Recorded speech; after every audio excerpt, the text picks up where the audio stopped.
Estamos de volta com Rede Notícia, primeira edição, agora em Belo Horizonte, 12 horas e 43 minutos. E a gente começa, a partir de agora, uma conversa com o professor da PUC Minas, presidente da Comissão Arquidiocesana de Justiça e Paz aqui de Belo Horizonte, o professor José Luiz Quadros. Quero agradecer já, professor, o senhor está de volta no nosso Rede Notícia. E vamos falar sobre... Olá. Boa tarde, antes de tudo. Olá. Boa tarde. Professor, como é que a gente pode se portar ou tentar entender o que parecia completamente impensável acontecer e que de agosto para cá já aconteceu 2 vezes, de deputado resolver tomar conta da mesa, diretora da Câmara, da cadeira da presidência da Câmara, por não concordar com os caminhos que a Câmara está tomando. Acho que nem na época dos regimes de exceção no Brasil a gente viu tamanha ousadia, né? Ou eu estou totalmente errado de pensar isso? Eu acho que acho que o mais assustador, né, dessa história toda é o que o Congresso Nacional está fazendo, né, com o país. Eu acho que talvez é sempre difícil que talvez o pior Congresso Nacional da história do país. E o que foi feito, o que aconteceu essa madrugada, foi muito grave, né, contra o país. Porque a gente tem tido... Há estratégias aí, deixa eu explicar melhor isso. A gente tem falado, estudado muito a guerra híbrida, mecanismos de guerra híbrida, mecanismos de guerra contra o Brasil. E entre estratégias de guerra, né, não só guerra híbrida, guerra cinética também, as guerras entre exércitos, etc., há uma estratégia de saturação.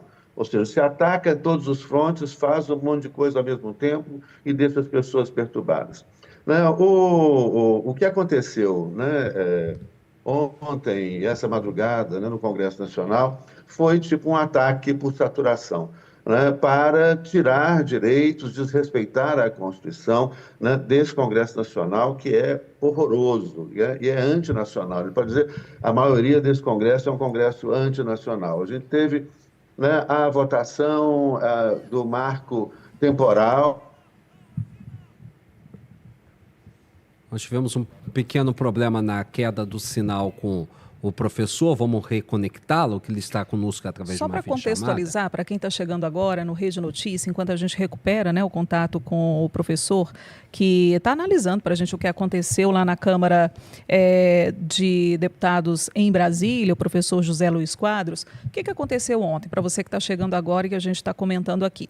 Ontem, o deputado Hugo Mota, ele chegou com 2 notícias, só que eram 2 notícias, aí depende do ponto de vista se era boa ou se era ruim, né? É bombinha, né? 2 bombinhas. Pauta bomba. 2 bombas, exatamente. Primeiro, falando o seguinte, olha, a partir de agora nós vamos colocar o projeto para analisar a cassação dos parlamentares. Alexandre Ramagem, que é condenado pelo golpe de 8 de janeiro, dentro do núcleo crucial, da deputada Carla Zambelli, que também tem condenação no Supremo Tribunal Federal.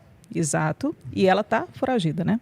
Está lá na Itália, né? Exato. Onde ela disse que ninguém metia a mão nela. E aí tá presa lá. Tem também para analisar a cassação do deputado Glauber Braga. Ele que chegou a fazer greve de fome, inclusive, né? No momento em que ameaçavam, né? A cassação esteve logo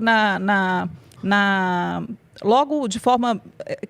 logo que ele ia ser cassado, ele começou a fazer a greve de fome, e aí o deputado Hugo Mota resolveu dar um tempinho para esfriar os ânimos e voltar com esse assunto. Então, isso aconteceu. Aí o que aconteceu também? O deputado se sentiu no direito de ocupar a cadeira, né, da presidência, e dessa forma gerou todo um tumulto. Por quê? Porque a Polícia Legislativa Federal teve que tirar a força do deputado.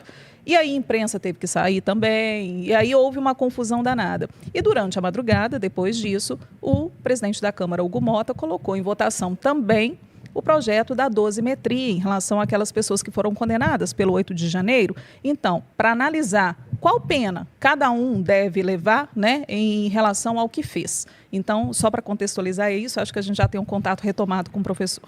Professor, você estava falando sobre a questão antinacional do Congresso. Quero fazer uma de advogado do Capetinha aqui para poder falar sobre esse assunto. Não estou defendendo, não. Só trazendo um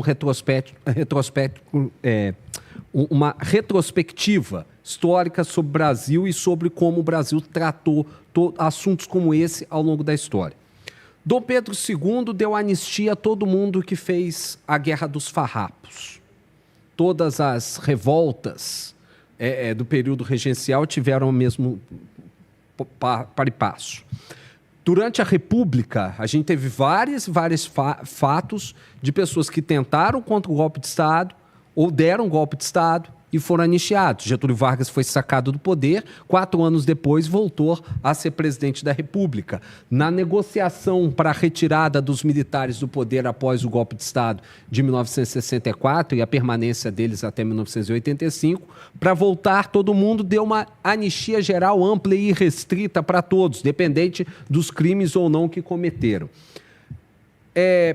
O que causa susto nesses deputados é saber que se a partir de agora, com a decisão do STF contra Bolsonaro e contra todo mundo que atentou contra o Estado Democrático de Direito em 8 de janeiro, de que vai para a cana e que vai ter que pagar cana, é isso que faz com que esse Congresso retrógrado tente novamente buscar esses artifícios com a alegação de que, olha, o Brasil é o país em que tudo vai ser conciliado lá na frente?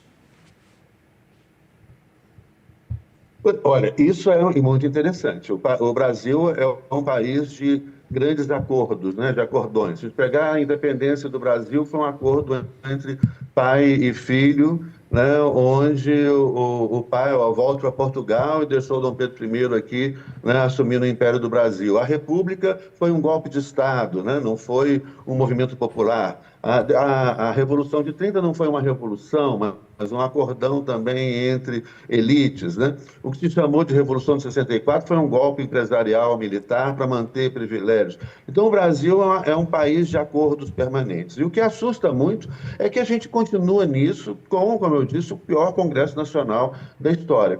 E ele veio dentro de uma tática, né, de uma estratégia de guerra, né, saturação, aprovando um monte de coisas contra os interesses nacionais, contra as pessoas, né, e é muito importante que o eleitor, o ano que vem nós vamos ter eleição, né, que os eleitores prestem muita atenção no que essas pessoas estão fazendo.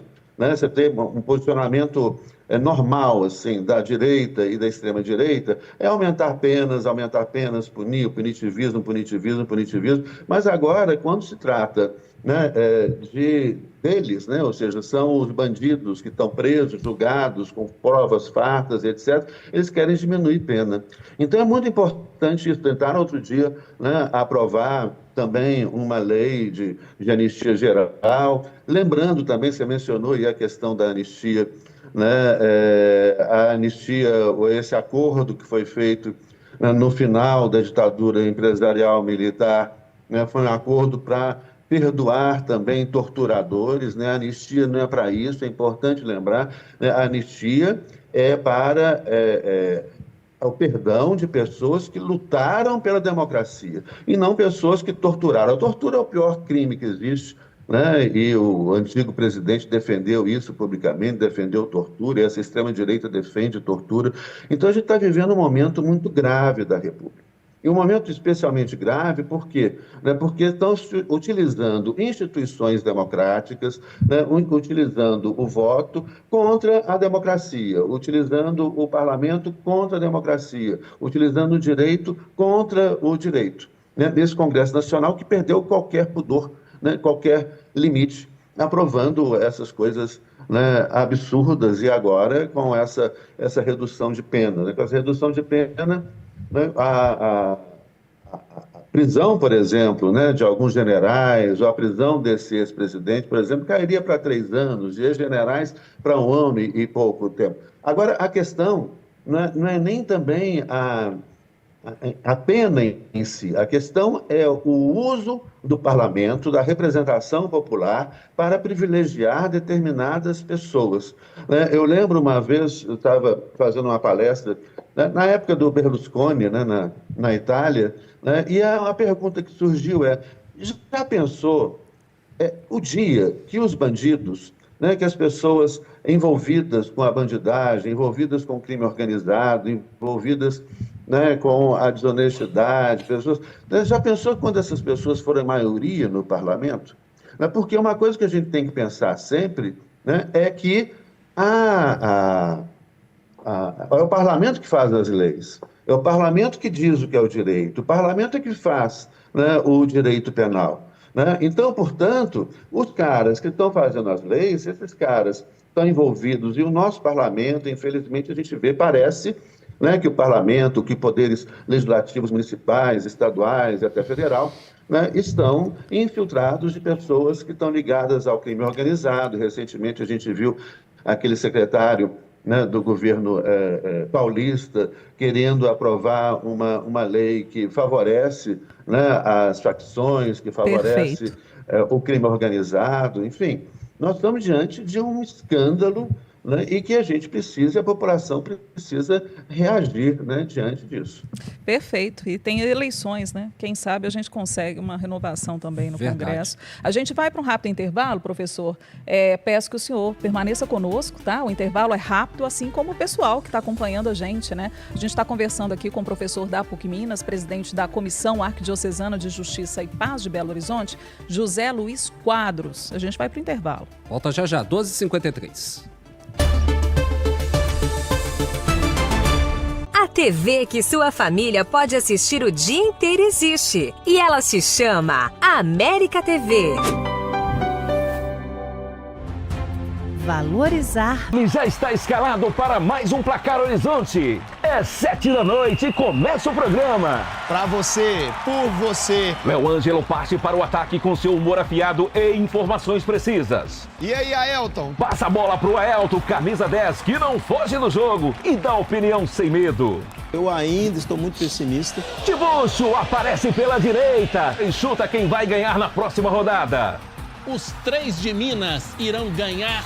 Vanderlei ataca o adversário com mais um comentário polêmico. O pessoal já sentiu que existe profissional na área. Mas não fica só no futebol, né, Sara Zeferino? No Placar Horizonte, os esportes especializados também têm vez. Meninos, obrigado, viu? Fim de programa. Vamos à fala do nosso artilheiro. Não me abandona, não. Comentários, informação e uma turma muito bem-humorada. É só no nosso Placar Horizonte, de segunda a sexta, de 7 às 8 da noite. Quer se conectar com o que importa? Com o aplicativo Vox, você tem o conteúdo da TV Horizonte e da América FM na palma da mão. Informação, cultura, educação em um só lugar. Digite Vox Rede Catedral no Google Play e no Apple Store e baixe o aplicativo no seu celular. Vox, a comunicação que aproxima, inspira e conecta. Sabe onde rola a melhor balada? É no conforto da sua casa ou na rua do seu bairro. Pode ser até no sonzão do seu carro. A melhor balada é com o Mega Mix na América. Sucessos de todas as décadas com DJ Joseph e apresentação de Genecide Oliveira. De segunda a sexta, às 8 da noite, na América FM e América TV.